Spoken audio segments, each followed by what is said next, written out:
Have you ever been there? You're looking at your brokerage account ready to invest, and you get stuck on this one seemingly simple question: ETF or index fund? It's a choice that trips up a lot of people, and honestly, it can feel pretty overwhelming, but it really doesn't have to be. So today we're going to cut right through all that noise and give you the real deal clarity you need to invest with confidence. Think of this as a critical crossroads on your investment journey. You've got ETFs on one side, index funds on the other. Now, both of them offer this fantastic promise of smart, diversified investing. But the path you end up choosing, it's going to have a direct impact on your returns, your tax bill, and maybe even your own discipline as an investor. So let's make sure you pick the right one for you. So what is the real story here? ETFs versus index funds, what's the actual fundamental difference? We're about to unpack that exact dilemma. And I can promise you, by the end of this, you won't just know the difference, you'll know exactly which one is basically tailor-made for your specific investing style. Okay, before we can pit them against each other head to head, we've got to understand what we're actually working with.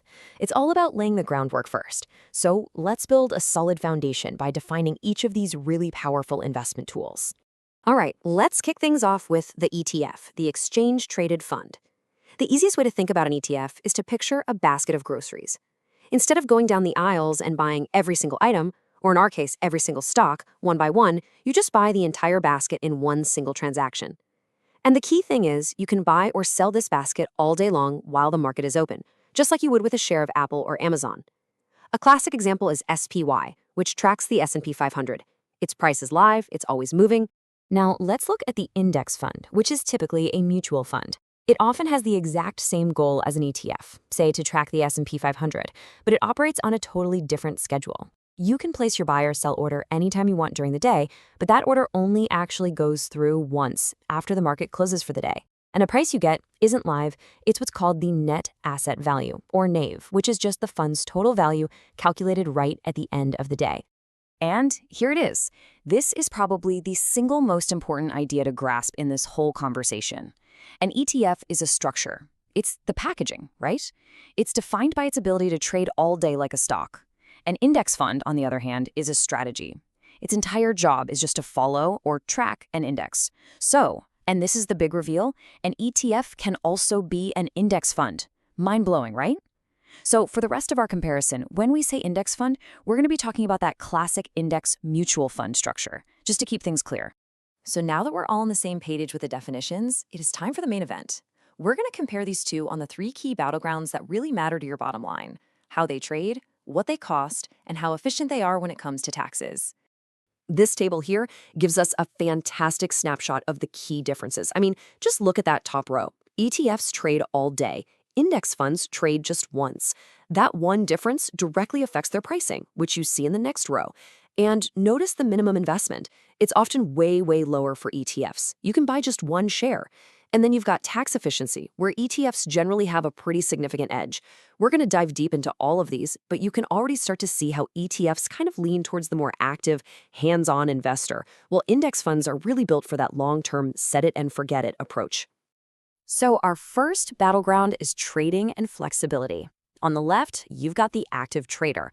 With an ETF, she's totally in the driver's seat. She can buy at 10 in the morning when the market dips, sell at 2 in the afternoon when it rallies, all at live, real-time prices. But on the right, you have the hands-off investor. She much prefers the beautiful simplicity of an index mutual fund. She puts her order in, and then she just lets it execute at the end of the day price. This way, she avoids that constant temptation to react to every little up and down in the market. Wow, this chart really drives home why fees matter so much over the long haul. Just take a look. On the left, you invest $10,000 over 20 years in an ETF with a super low 0.05% expense ratio. That costs you about $1,000 in fees. Now look at the bar on the right. A similar index fund with a 0.15% fee, that costs you $3,000. That tiny, tiny little 0.1% difference on paper, it actually triples your costs in reality and just eats away at your final returns. Make no mistake, over time, costs are a massive driver of your investment performance. Okay, now we're going to get a little bit technical for a second, but I want you to stick with me on this because this is a huge advantage for ETFs, especially if you're investing in a regular taxable brokerage account. It's something called the in-kind advantage, and it's all about how money gets in and out of the fund. Let's break this down. In a traditional mutual fund, if a whole bunch of investors decide to sell their shares, the fund manager has to actually sell stocks within the fund to raise cash to pay them out. That selling can create capital gains, which creates a tax bill that gets passed on to everyone still in the fund, including you. But ETFs have this really clever workaround. They work with these big institutional players called authorized participants who can swap a big block of stocks for ETF shares, and vice versa. Think of it like a trade that happens outside the fund's day-to-day operations. The result? The ETF itself doesn't have to sell stocks nearly as often, which means fewer taxable events get passed along to you, the investor. Pretty smart, huh? So, we've covered the big three: trading, cost, and taxes. But there's always more to the story. The very same features that make ETFs so attractive can also hide some potential traps. So let's look beyond the headlines now and really understand the full picture, warts and all. This slide really captures the two-sided nature of ETFs perfectly. On the one hand, you have this incredible flexibility, low cost, and tax efficiency. It's powerful stuff. But on the other hand, that same power and flexibility can lead to some really costly mistakes if you're not careful. Let's dig into one of those cons right now: the way an ETF's market price can sometimes drift away from its actual underlying value. So this price difference actually has a name. It's called trading at a premium or a discount. A premium just means you're paying more than the underlying stocks are actually worth, usually because of a surge in demand. A discount means you're selling for less, often because of heavy selling pressure. Either way you slice it, it's a hidden cost that can nibble away at your returns. And look, this isn't just some rounding error we can ignore. It can directly eat into your profits. If you buy an ETF at a 1% premium, you're basically starting 1% in the hole from day one. If you sell it at a 2% discount, you're literally leaving money on the table. Now, for most big, popular ETFs, this gap is usually tiny. But for some niche funds or during a really volatile market, that gap can widen out and really cost you. And this might be the single biggest risk of them all. And it's not about the market, it's about us. It's about our own behavior. The ability to trade an ETF at any given moment can be a massive double-edged sword.